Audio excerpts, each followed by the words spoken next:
Yay! Yay! Ooh, there's some. Was it scary? It was a little scary, but there's some good energy behind it. What is up, everyone? Welcome to Ginger Runner Live, episode number 260. That's crazy. That's up 260 Mondays It's 260 Mondays of us just talking. It's over 5 years. Yeah, that's almost 5, and that's over 5 years. That's my math. That's where I'm going with that. Okay. It's about as deep All into right. that as I'll dig.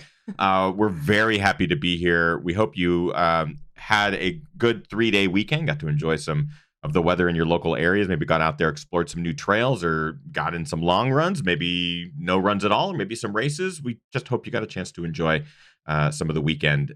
Tonight, I'm excited because our guest, he's been on the show a number of times, but every time we have him on, I learn something, I appreciate something, and I just leave happier. Yes. David Roche is our guest tonight on episode number 260. Coach Roche, as we call him. He's helped me overcome a lot of things and train for difficult races and get over the hump of both dealing with mental stuff, physical stuff, injury. He's been a great resource for me and for you. And for me as well, yeah. So we're going to pick his brain tonight to talk all about summer preparation. Summer is just around the corner. Let's just say it's here. Summer is upon us. We're going to be preparing for our A races, big events, maybe some adventures, and I would love to get a sense of how to plan for those. And I think our viewers would really get a kick out of that as well, trying to figure out, how do I pick an event? How do I pick an adventure? How do I plan for it? How do I stick to it? And how do I execute successfully? So tonight's show is going to be fantastic. I can't wait. Sit back, relax, everyone. Welcome to Ginger Runner Live, episode number 260. The show begins now.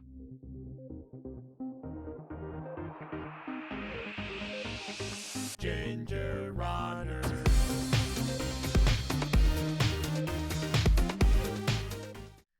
Yay! What is up, everybody? Was that more gentle? More gentle. It's a nice soft fade in and out.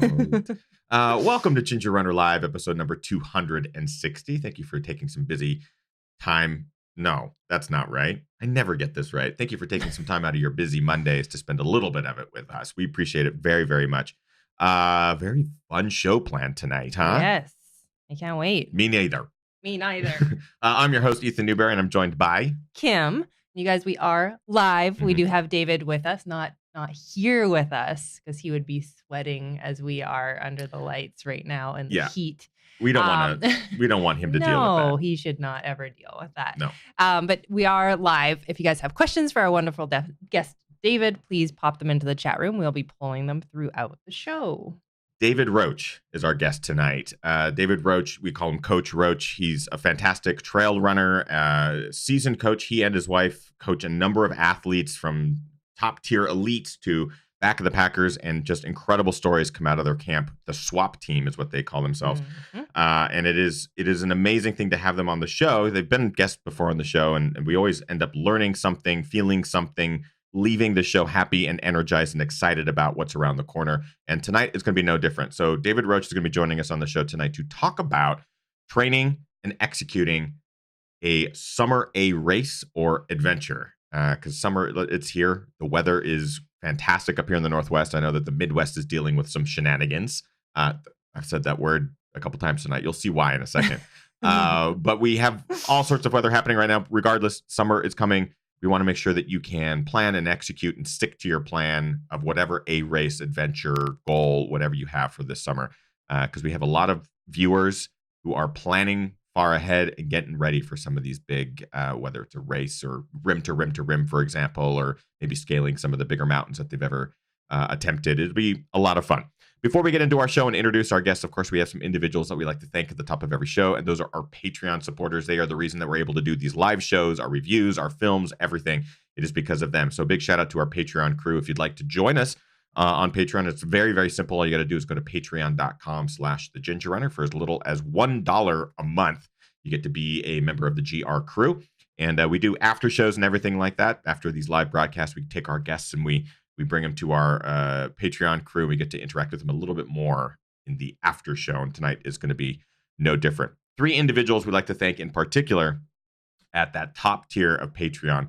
Brian Sands has been a longtime supporter. He has an incredible journey of weight loss and training for big distance events. He ran his first 50K. He's training for his first 50 miler. He's just now returning from an injury, and it's really cool to see him like progress and even getting faster and faster. It's really cool to see. Brian Sands is just a wonderful human being. So big shout out to him. We'll get to see Brian in a couple weeks. We will. He'll be up here in the Pacific Northwest racing, and we'll get to hang out with him.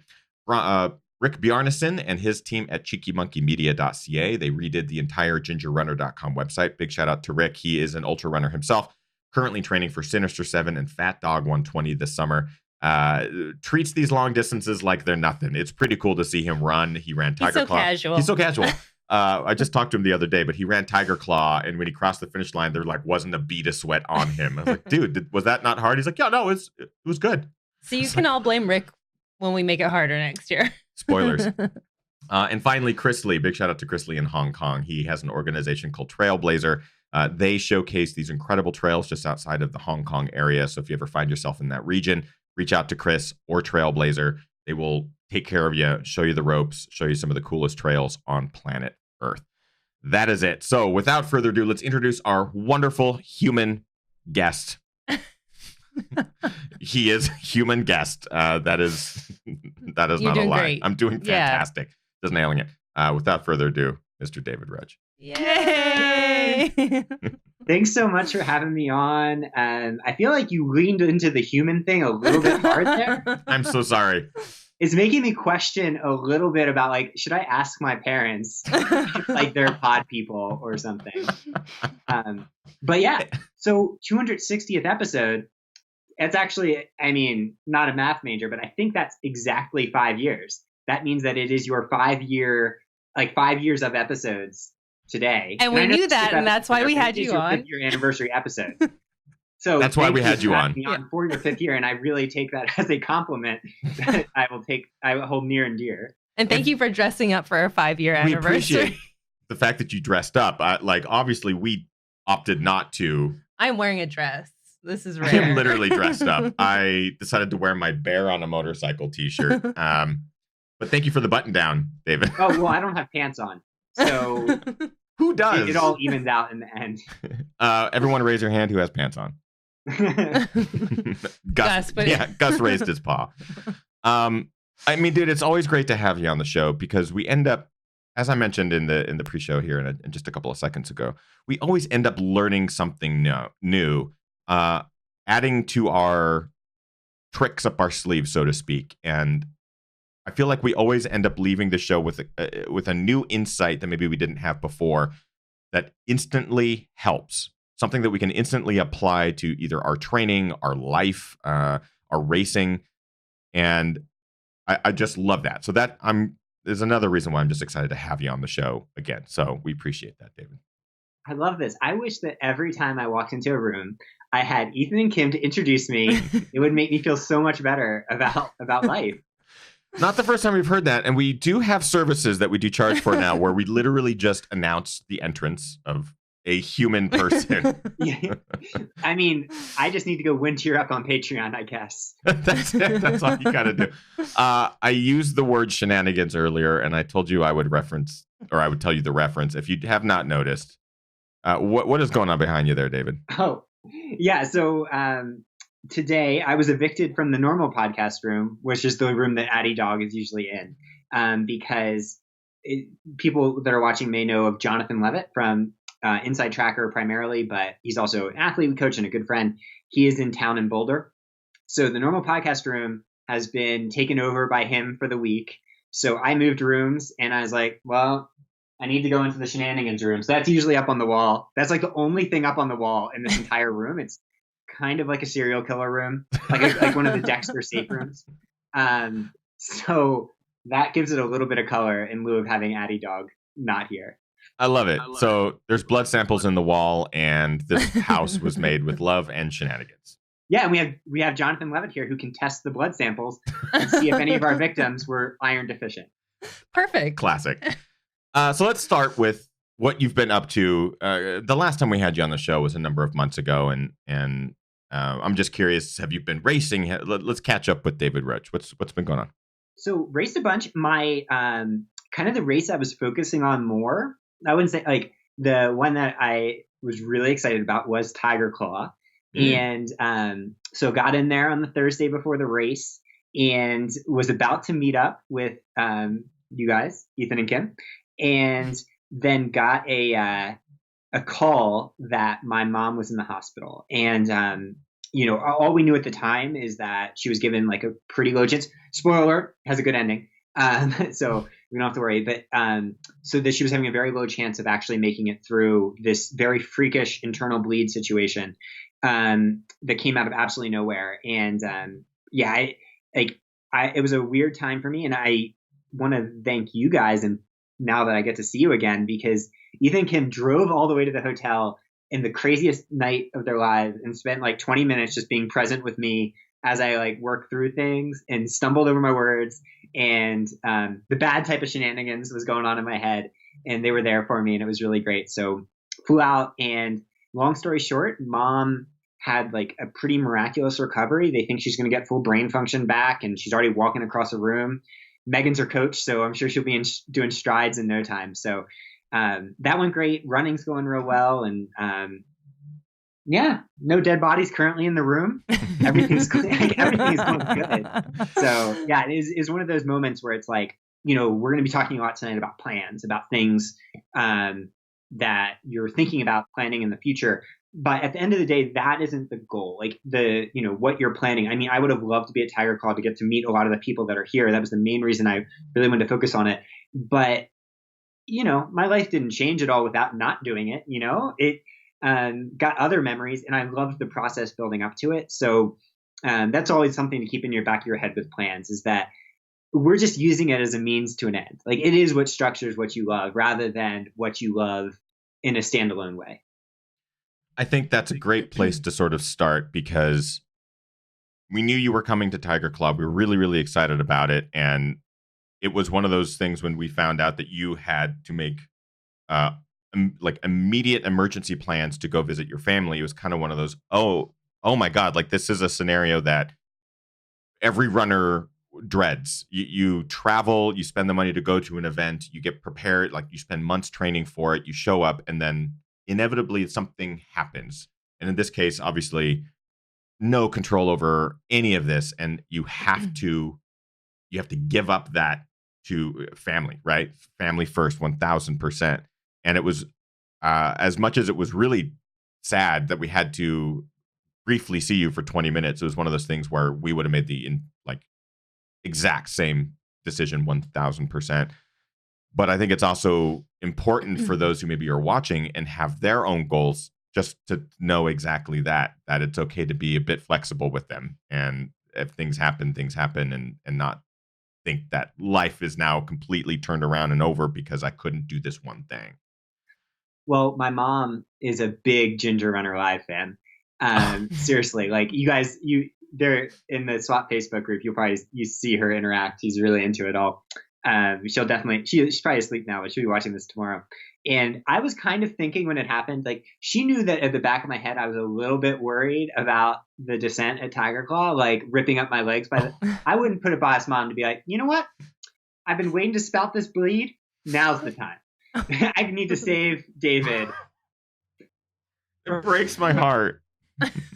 But yeah, no, I mean, it was one of those moments where when she did wake up, she woke up like 9 days later, something like that. When she did wake up, one of the first things she asked was about, oh, how was Tiger Claw? Because she had no idea what time or like when it was, or like she didn't know if it was coming or whatever. So I was like, Mom, it was amazing.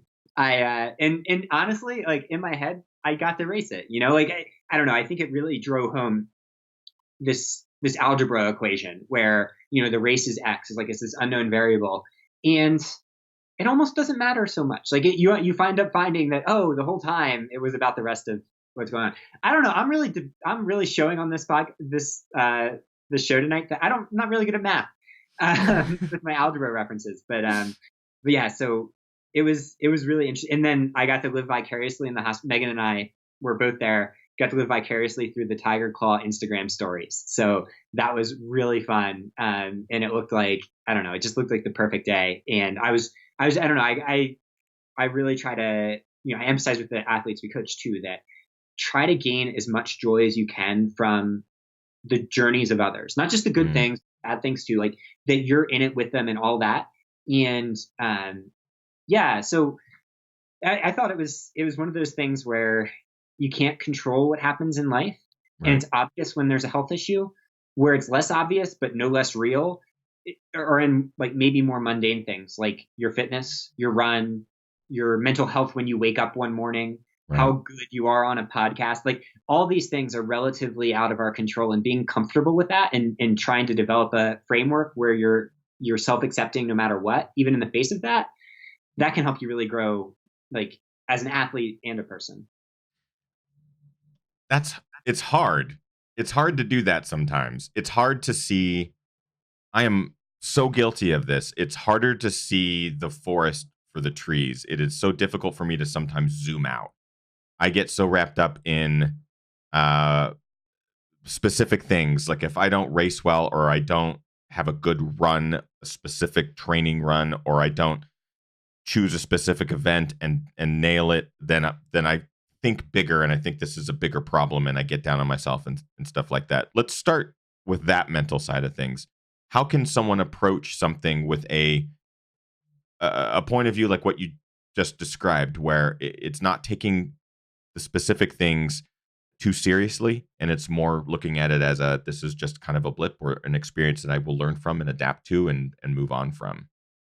Yeah, Ethan, I think that's the crux of human existence, is that question that you just asked. And what you're describing, experiencing, is something I experience. I mean, I think it's something everyone experiences, and it varies based on brain chemistry and all that. So I would say that the main thing is just, whenever possible, try to give yourself grace, cut yourself slack. Like, all of this we're dealing with is hard. Sometimes it's obvious, where like, your mom has some major issue or a health issue or things like that. But the brain doesn't really differentiate between that and like a hangnail or whatever, whatever it is that causes, like, it is equally terrible. Like the old saying about, comedy is when I like get a paper cut, or tragedy is when I get a paper cut, and comedy is when you fall into a sewer and die or something. So in other words, like when things happen to us in any way, our brains have a way of letting it snowball. I would say that anyone out there that's interested in thinking a little bit about these issues, I mean, a book that I just read that I really liked, and my athletes that are on here know that I've already recommended, is called Comedy, Sex, God by Pete Holmes, who's a comedian that thinks very deeply about existence, grew up evangelical, lost his faith, but came back to something approaching faith, but not maybe traditionally dogmatic. And basically what the conclusion of that is what we're talking about, that like, existence itself is so complicated that the only way to truly understand it is through metaphors, through these ideas that we can't even really communicate in this sort of setting. So when I'm here BSing on about like, oh, accept yourself and love yourself and all that, essentially what that is just like to try to wrap your head around the complexity and impossible to understand nature of existence itself.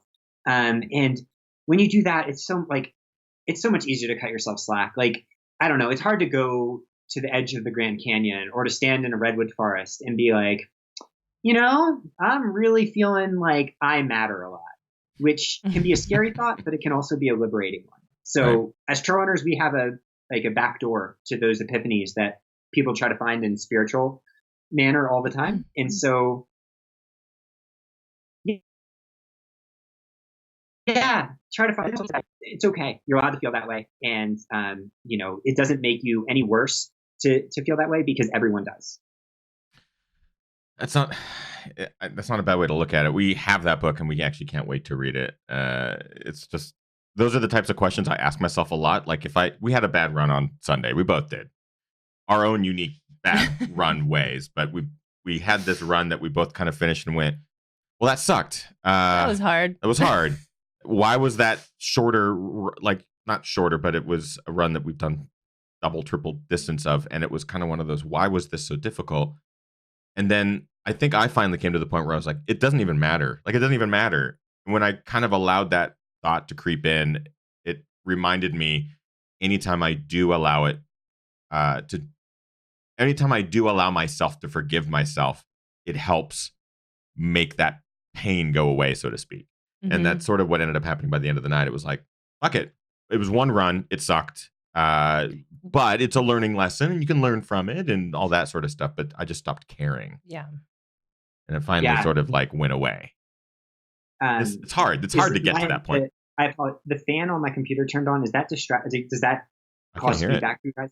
No, I can't hear it. If anyone watching can hear it, just let us know. Perfect. It's hot in here too, so my computer's like. No, I think what you just said there is so insightful because while you said like, F it, it doesn't matter. It simultaneously doesn't matter and it matters more than anything in the world. And I think that same dichotomy is felt in just about everything we do, whether it's our mom, like, the doctor's thinking she's going to die or it's having a bad run and laughing at yourself, like what I found. So I don't know if this story has any meaning, but to me, like, and to my mom now, I think she's laughed at it too. So she's been in a coma for 9 days. You come out of those, if you've ever seen someone do it, and you're just you have no idea where you are. You're totally discombobulated, all that. And so she comes out of it. She's starting to come out of the coma. It was like a little gradual. I was like talking to her and like trying to get her to like think of Addie Dog and stuff, and she'd smile a little. So she was clearly there a little bit.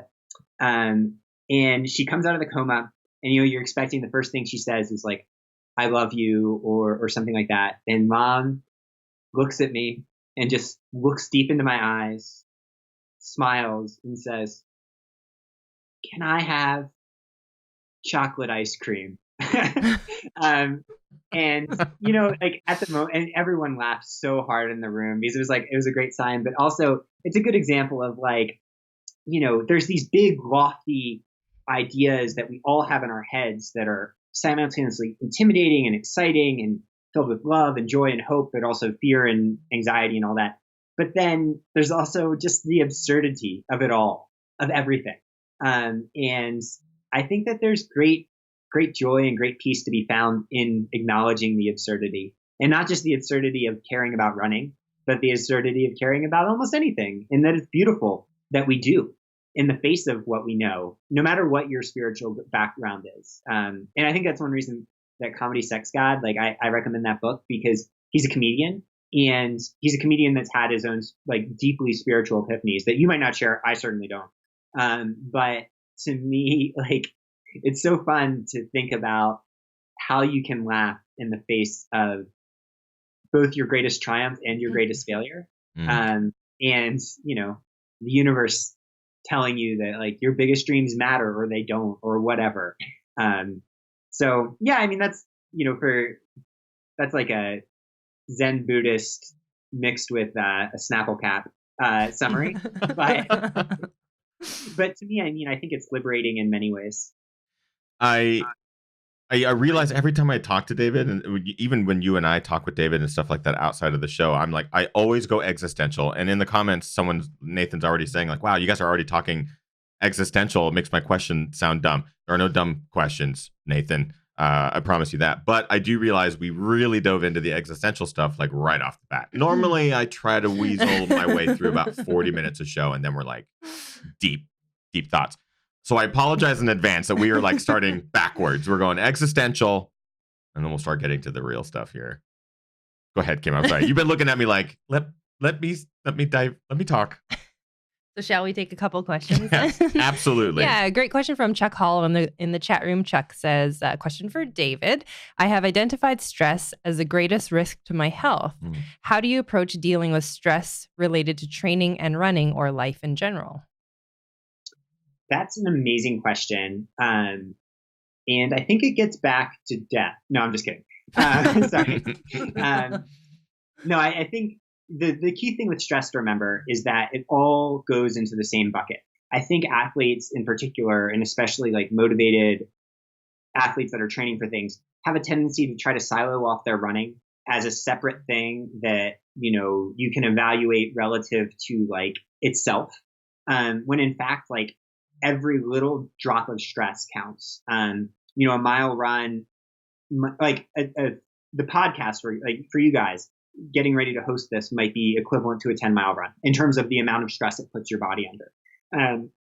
And so that stress, reaching equilibrium with stress is very difficult because the way that the body responds to stress varies based on your background emotional state. And then the crazy part is that your physiology will actually adapt differently to the same physical stresses based on the neurological context for the stress that you're putting on.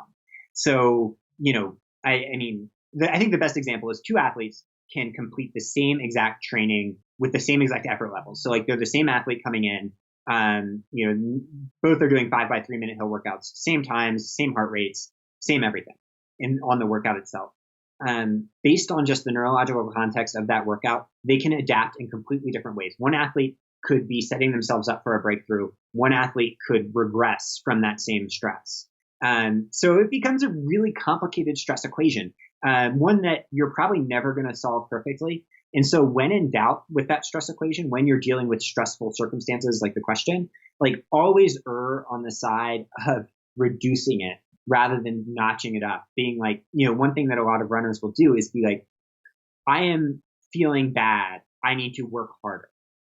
When usually the answer is, I am feeling bad, I should cut myself slack and work a little less until I feel good. Even if that takes weeks and months, and even if you feel like you're selling yourself short.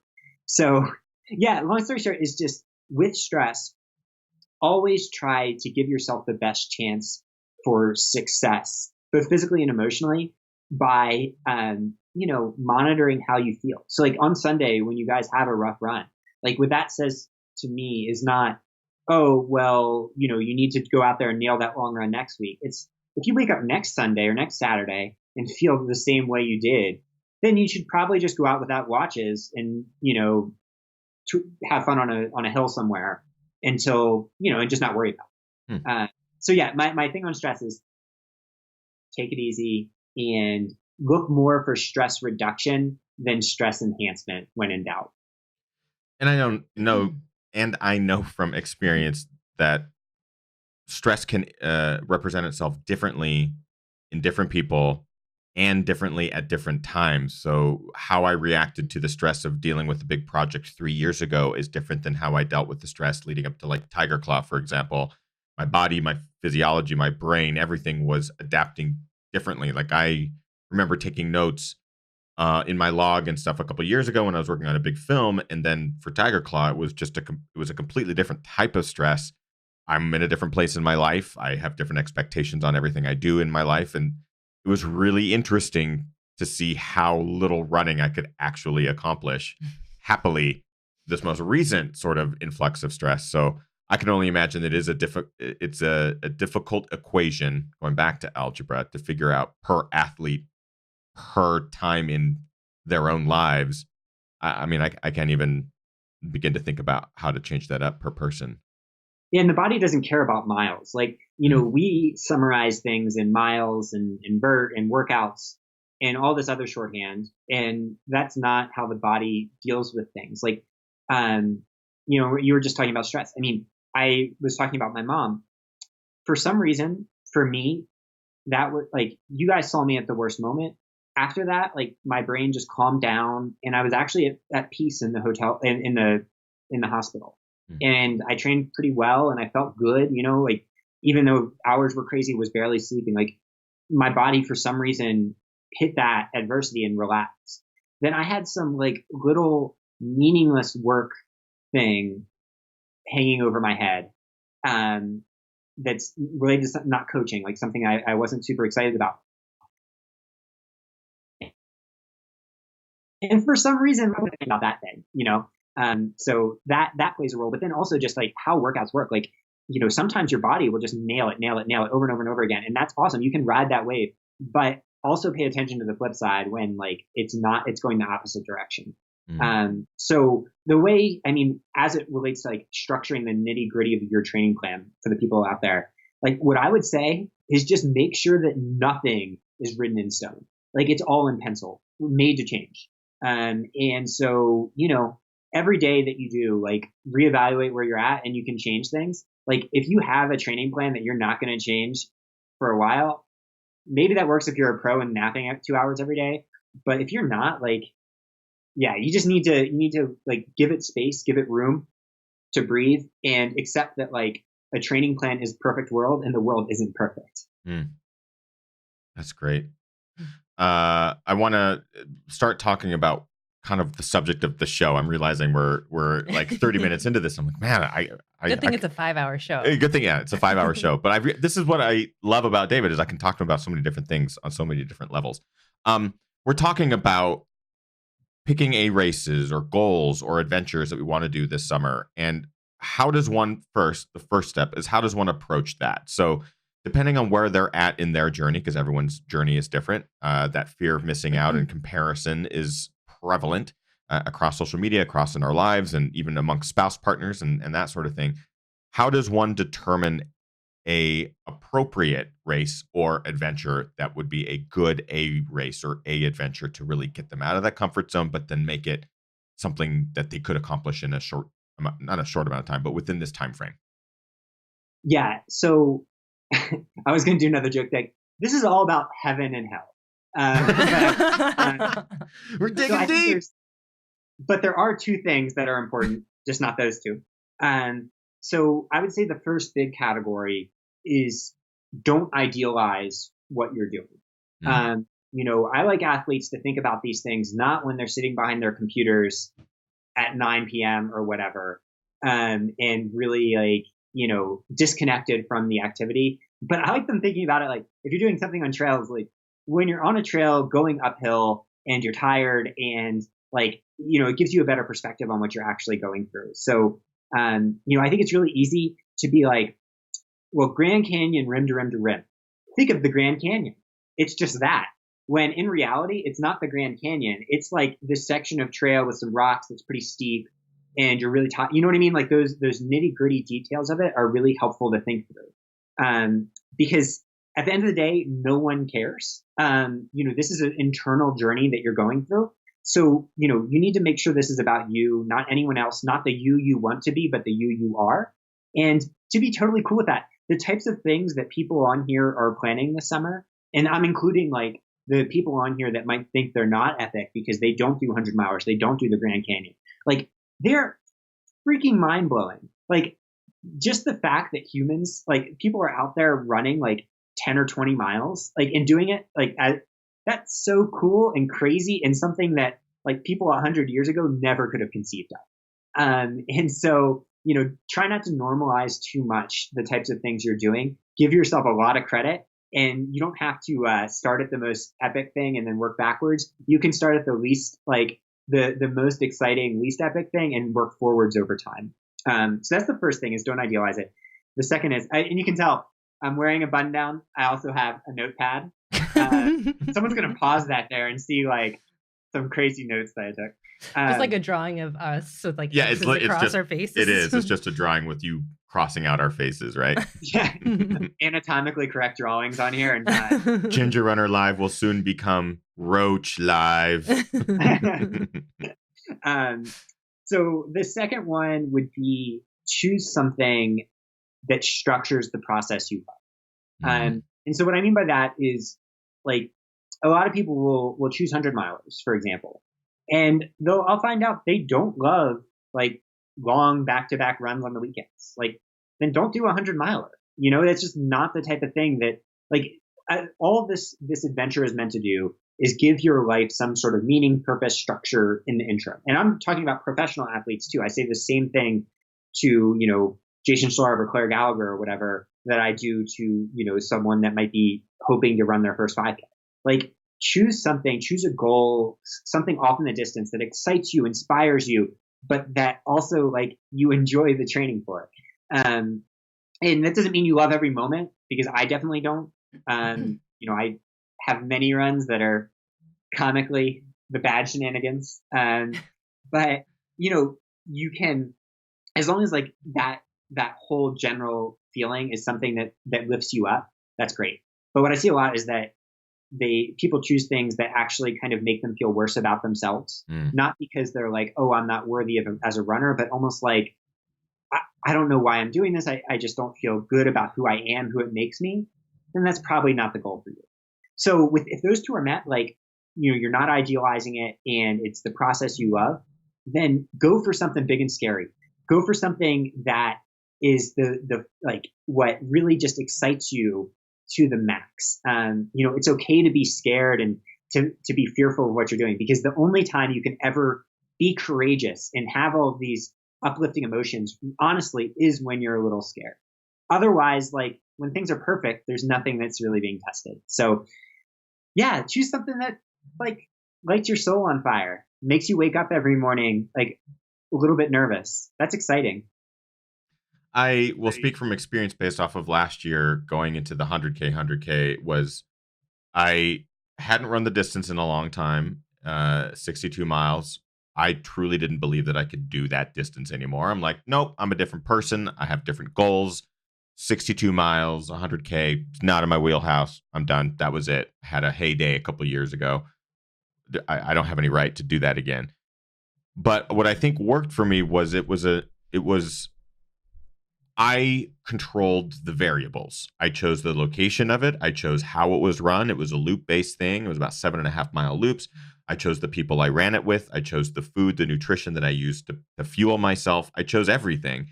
And it was a really enlightening experience to have this goal that I didn't think I was capable of doing, but I was able to control all the variables, and it helped make it exciting. Like I remember talking to David the week of going, I can't do this. And David never told me I could or I couldn't. He basically is like, do it if you want, don't if you don't. And finally on Friday night, I was like, fuck it, I got it. I'm going to do it. I'm going to do it. And the next morning I did it. And you were pretty anxious about it. And I remember having conversations with you of like, oh man, I'm like telling David, like, I don't know if I can do it. And I'm like, you're waiting for him to tell you, yes, you can, or no, you can't. And you're not going to get that from him. Like, yeah. You need to decide what you want. We talked about this on the show after we had David on after and stuff. And David confesses, he was like, well, I wasn't about to tell you can do it or you can't do it. He's like, you needed to discover that yourself. What's the worst that could have happened is you didn't run it. You got 40 miles and you're like, I'm done. And wow, you ran 40 miles. Like, guess what? That's kind of awesome. Like, let's not forget that. So I think the adventure, what I realized last year was that the adventure didn't have to be to someone else's control points. Like you can create your own ideas and your own adventures for this summer. And I think that's kind of in line with what you were just saying, as far as creating something or finding something that does challenge you, that excites you, that gives you a bit of nervousness. And that's kind of important to the equation. It doesn't have to be a 100-miler. It can be your own 100-miler. Like there's nothing wrong with that. Oh yeah. And you're getting to like not saying, I think it might sound cold almost to say, not say whether you can do it or whatever. But the point that, you totally get is that you can do it, but just because you can do anything, like that, if you had done 40 miles that day, I would have been just as proud of you. And I think I would have wanted you to be just as proud of yourself. So by saying the rah, like you can do this, you will do this type thing, like the kind of more maybe drill sergeant style of, or even like, NFL head coach style of like, we will win this game or whatever. Like to me, it's fine for team sports, but for internal journey or like where there's team goals. But for internal journeys, like you get to choose like the scoreboard. Like you could win 100-0 every game if you really want. So my point with you is like, look, you're planning this thing. That's freaking amazing. You're going out there. That's amazing. You're going to do something. That's amazing. And, by doing that, maybe we can let our best selves shine through, because so many of us are not motivated in the way of like,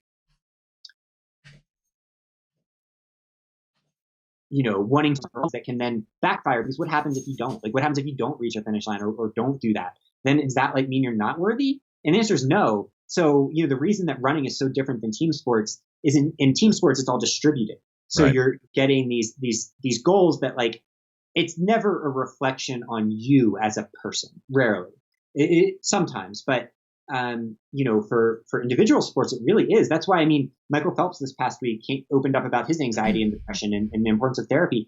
That story is so ubiquitous in individual sports, I think for a reason, rather than, it's in team sports a little, but it's just less talked about. Mm-hmm. So yeah, long story short of saying, whatever your goal is, like, you're amazing no matter what.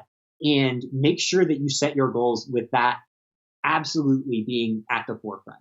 And that goes for people that are choosing goals that are like designing their own race, but also, we're going to have dinner this week with Claire Gallagher, who's training for Western States, just sent the Joshua Tree FKT. She's so fit.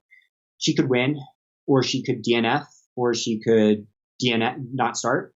And like the thing we're going to talk about is not like how you win. It's going to be like how no matter whether you win or not, you're like really just happy with who you are and where you are.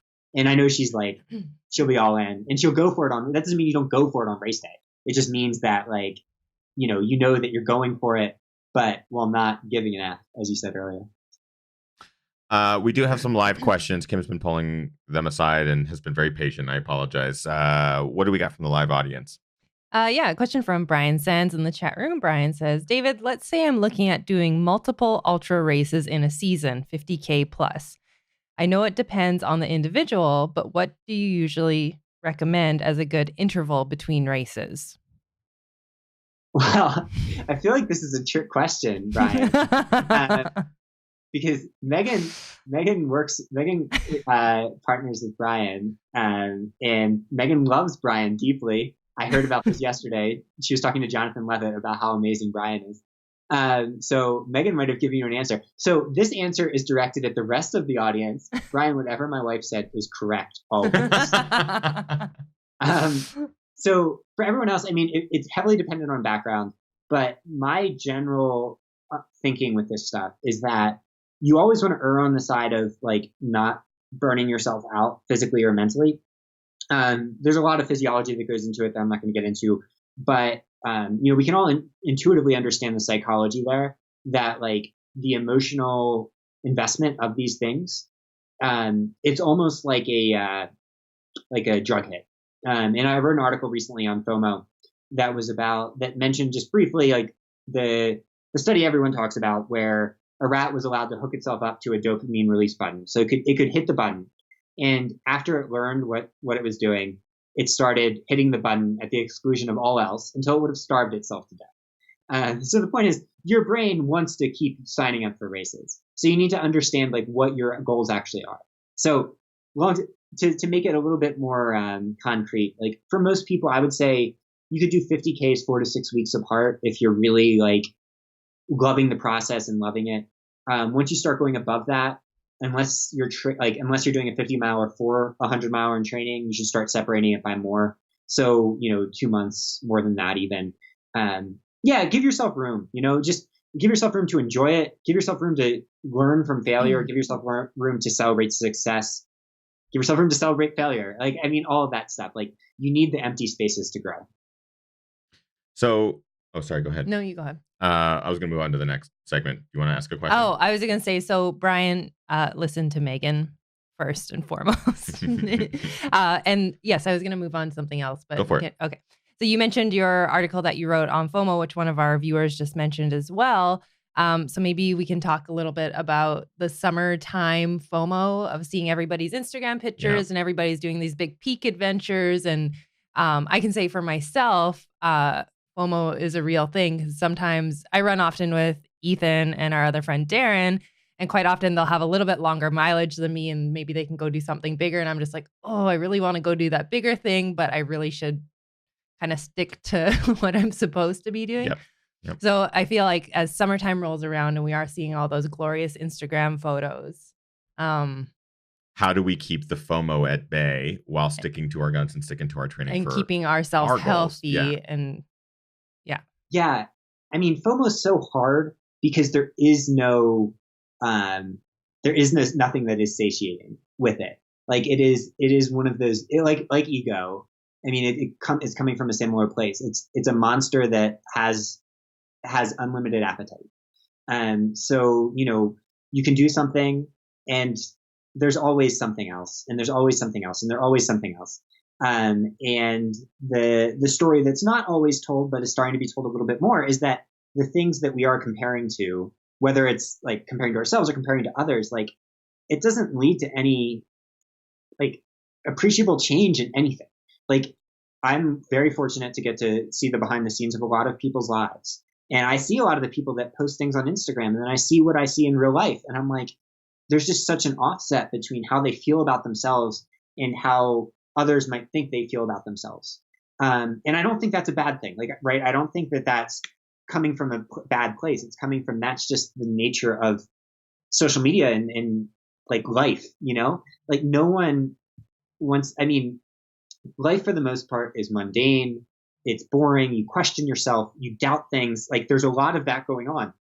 That story, you're going to have like 2 Instagram followers, maybe, if you're telling that story, unless you're like also like kind of making it sound better than it is, like making it more artistic or a great writer or something. Like the same thing goes with depression and anxiety. A lot of the things that are written about it are not the real lived experience, because if a lot of people's depression wrote a post, it would be just the F word and that's it, like it wouldn't be this like beautiful flowery post that I do all the time about these subjects. It would be something so much simpler and like less, something that people don't want to engage with, something that's harder on themselves, harder on others. And it's almost like it would be the wolf and not what is that, Little Red Riding Hood? My brain's doing weird things right now. It's like algebra. Shenanigans. But yeah, so with all of that in mind, the basic idea with combating FOMO is to just take a step back, zoom out, and try to be present where you are. That's so cliche with, at this stage, but it's cliche for a reason, that truly the only thing we have is where we are right now in the present, what we're feeling, experiencing, seeing, and the narratives we paint around that can be uplifting or great or bad or depressing or anything. And those narratives are way less important than what we actually experience. So, to try to like take a step back, think about like what you're actually, and try to find joy in that moment. So while you're out on the trail and you're not able to do what you want, like necessarily like all of it, it's like, but wait, I'm on the trail. This is incredible. Or if you're taking a rest day, or if you're injured or whatever, it's like, God, I'm living, I'm learning, I'm doing these things. So it's easier said than done. But always remember that there is no light at the end of that tunnel. But that doesn't mean that the tunnel isn't freaking awesome anyway. It's so hard. This is kind of going back to the top of the show of like, what are some of the things that we can do to zoom out, to step back, and to recognize our own successes in this is something that we struggle with all the time, having a business like Ginger Runner be so ingrained in social media. And it started on YouTube, and YouTube has like the algorithms constantly change. And so we're constantly fighting for views and numbers and all that sort of thing. It's on Instagram. It's an algorithm based system, Facebook, Twitter, everything. And when you start to realize that these bigger systems are cultivating experiences for us, it like helped us realize we're not even living our own lives. Like we're trying to live vicariously through these other experiences because the companies and the systems are telling us this is how we're supposed to experience it. And when it helped me, at least, to sort of step away from some of those algorithms and those social sites. I still have Instagram is still my kryptonite. I still find myself doing the scroll on Instagram and realizing, oh, wow, look, this person's out doing this mountain. Oh, I really should have done that this last weekend. Or, oh, look at that person. They just ran that race. Oh, I really should have signed up for that race. Like, what's my problem? I find myself doing that, and we'll catch each other doing it. And it's really important to remember to like put those devices down, put that away, and just self-reflect for a split second, even if it's just enough for you to go, you just did something amazing. Like, even if you just ran for 3 miles or 30 miles or whatever this weekend, recognizing your own accomplishments is more important than trying to live vicariously through someone else's, I guess. Yeah.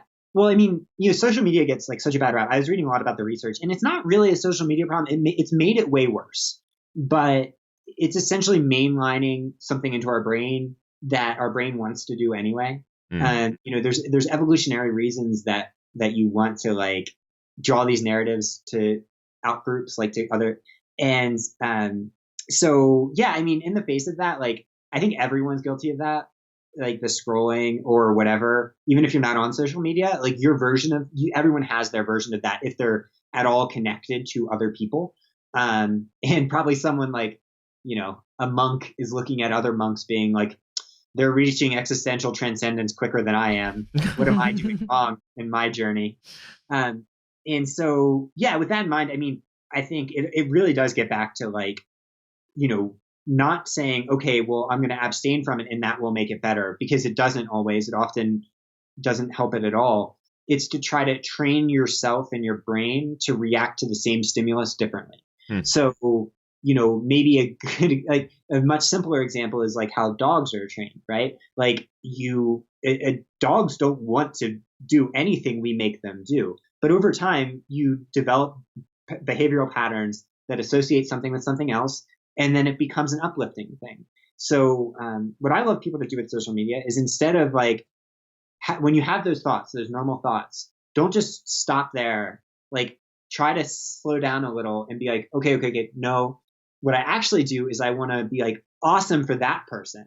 And I want to give myself a pat on the back for saying that. And so you're rewarding this behavior that is productive. And so maybe like a totally irrelevant example to most people, but is something that I saw a little bit, is like, so a coach will post about an athlete that did something amazing.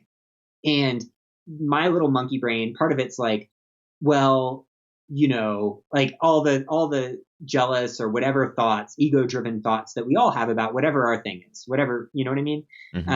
And what I learned is that if, instead of like saying that and scrolling past it and going on to the next thing, you stop and say, oh my God, amazing job to coach. That's amazing coaching and amazing job to the athlete or whatever. Like, I feel so good about them and myself, and it stops a little bit of that like self-critical voice that we all have about everything. So I realize I'm rambling awfully long there. No, I think what you just said, that's actually really interesting. The idea of acknowledging and interacting with something in a positive way automatically diffuses the sort of resentment or jealousy that is the fuse to FOMO. I really like that, because I don't think it's an inherent behavior. Like, I don't think I'm going to scroll through things and it's just not something I've done. There are some things I'm like, oh wow, what an accomplishment, and you'll interact with that and comment and say, wow, this is incredible, wow, amazing. And that's interesting to think that does give me positive reinforcement in my own life and what I'm doing, as opposed to just scrolling through and being like, oh, why didn't I do this? Why didn't I do that? Or look what this person's doing compared. When you start doing that comparison, it's a slippery slope. Whereas stop the comparison and just celebrate. It's almost a more reward. You're going to compare, but stop. Just then switch that narrative in your head. Even if it's in, like all things, like mindfulness, like what meditation ends up being is, you have these thoughts, but then you try to get back to center, right? So you're going to have all of these thoughts, but then you get back to something that's loving and caring, even about people that you might not like know or want to feel that way about. And so, if you can do that, it gives you that dose of brain chemicals. Like, instead of all the negative stuff that you have to deal with, you get a little bit, just microdoses of it. And so, easier said than done. And the most important person to do that with is yourself. So, like, if you have a terrible run, I have them all the time. I just try to be like, I don't self-analyze. I try not to, as my athletes that are listening know, we don't do analysis. We don't do performance reviews, because that inherently is saying that like there's something that we need to criticize and something that we need to improve, which is like, we're training, and yeah, we might be training to improve, but we're not training to judge. Like, that's not the point.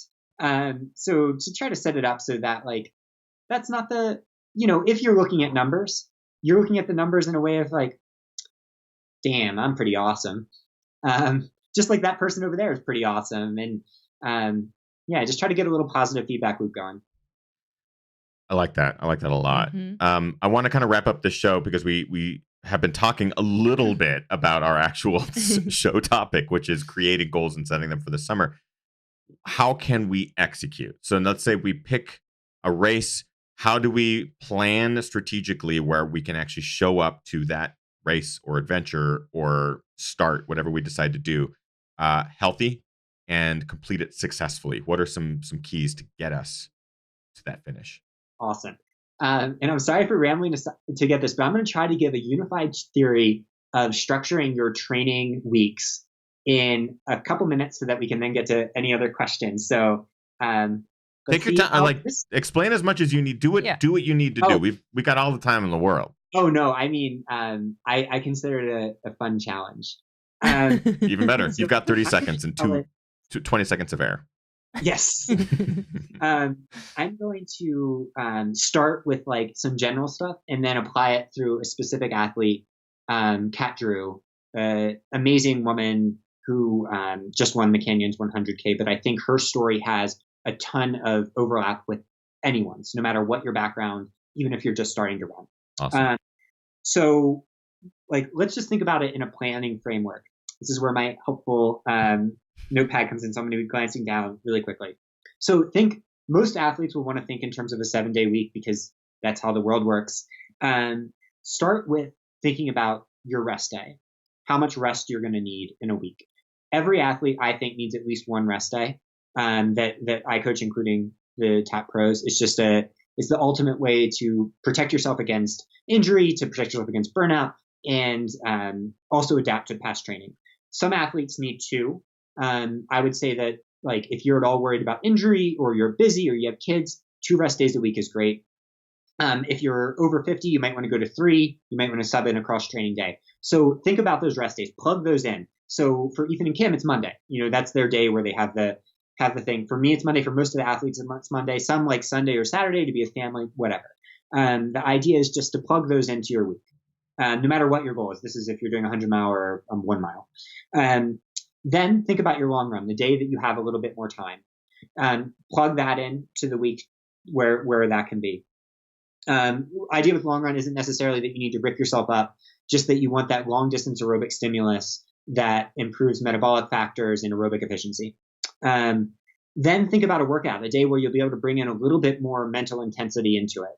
I like this to usually be 2 days after one of the rest days if possible. The workouts when you gain, essentially you work on your running economy, make fast running take less effort.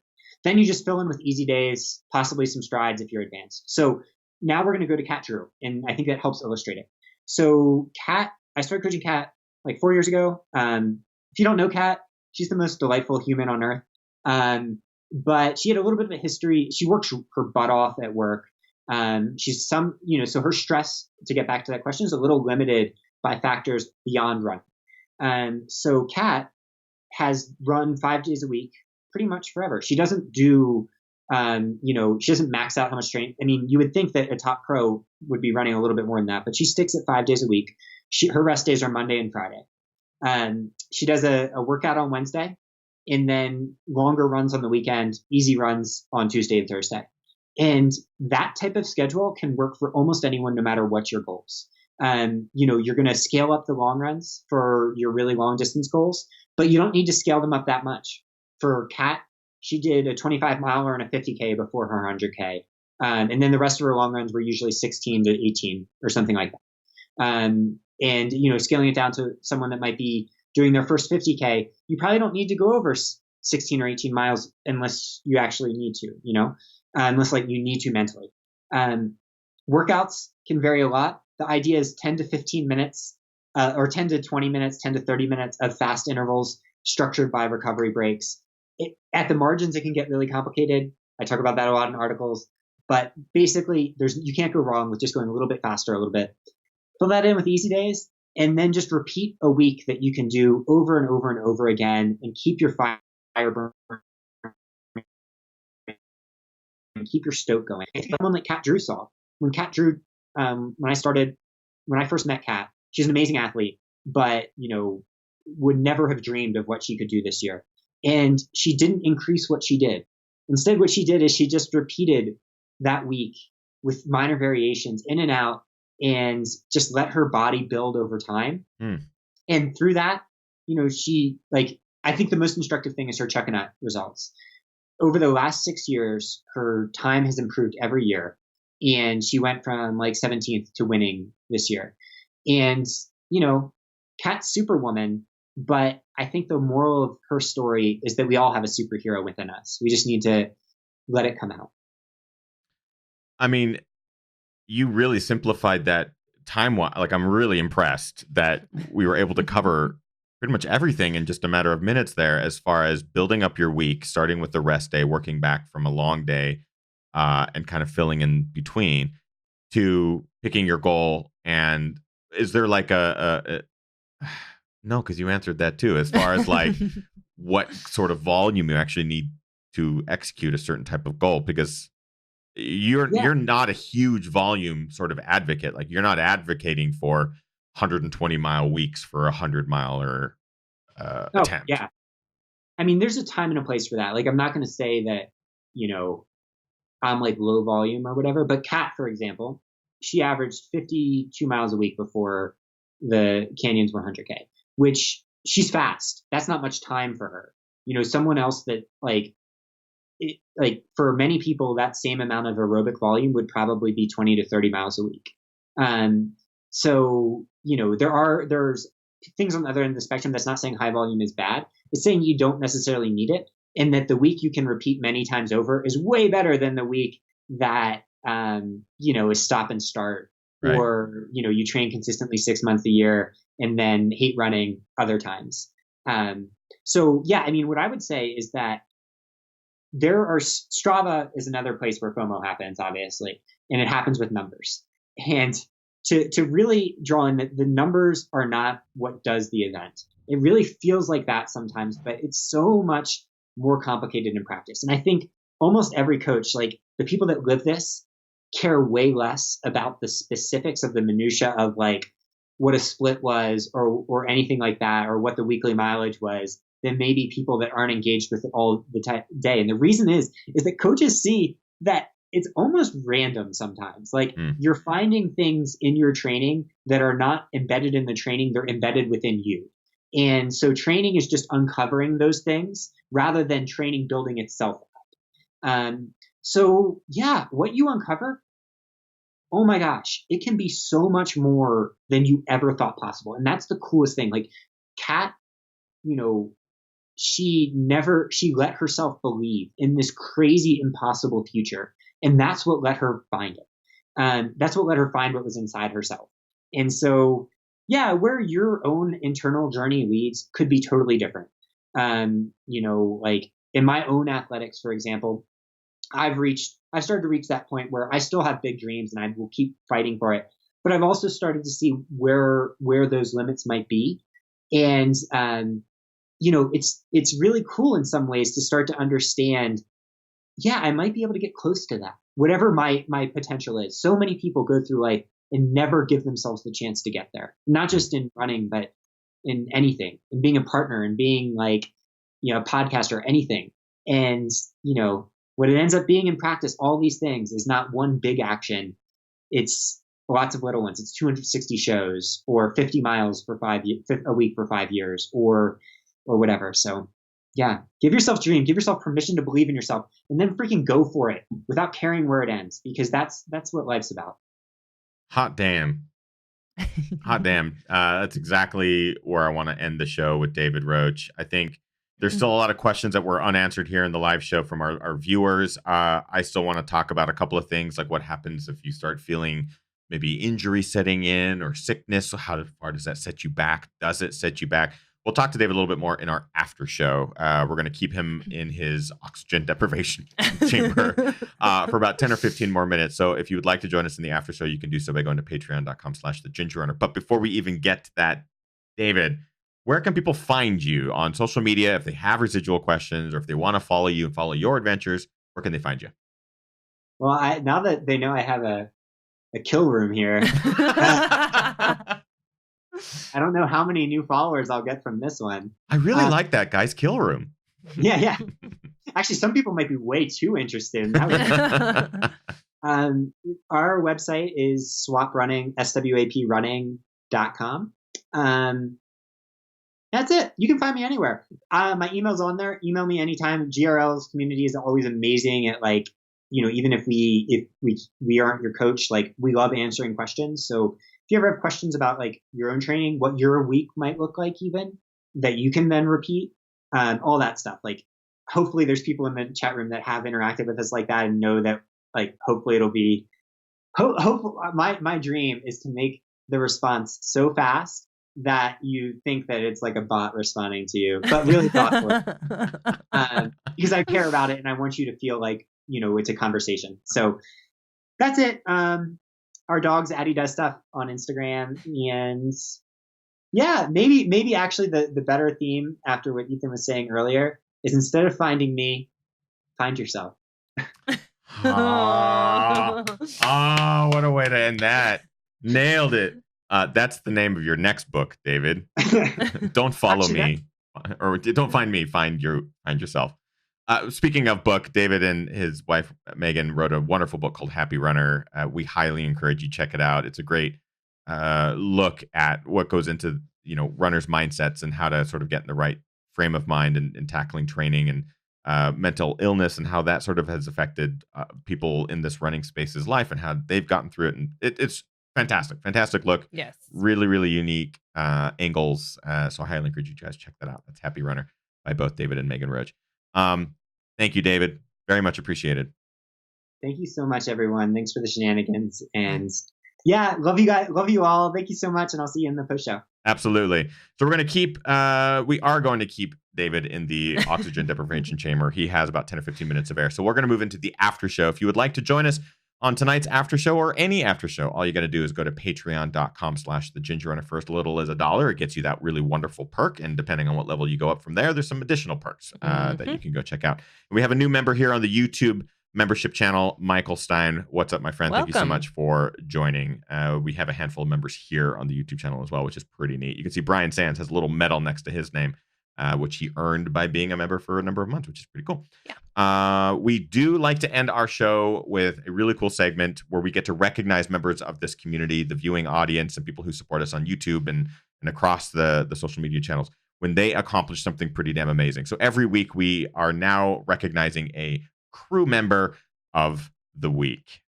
Kim, I believe you have chosen a GR crew member of the week for this week.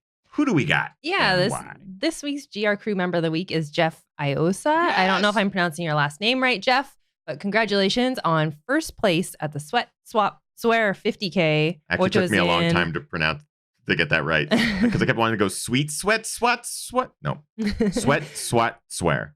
Which was in Inverness, Florida. And Jeff also broke the course record by 52 minutes. Congratulations, Jeff. A 52-minute course record Yay. On a 50K is insane. Nice job, Jeff. Congratulations on being our GR crew member of the week. If you'd like to be a GR crew member of the week, all you got to do is be a GR crew member. You just got to watch the show. That's it. Pretty much the easiest thing on the planet. And just let us know whenever you do something pretty cool, whether it's break through a personal barrier or set a new distance goal for yourself, whatever. It's a personal accomplishment. Kim is always watching. That's it. We'll see everyone who is in the GR crew in the after show. Otherwise, get out there, train hard, race harder, and party the hardest. Am I forgetting anything? I don't think so. I don't think so either. Thanks, everyone. We appreciate you. We'll see you next week. Bye.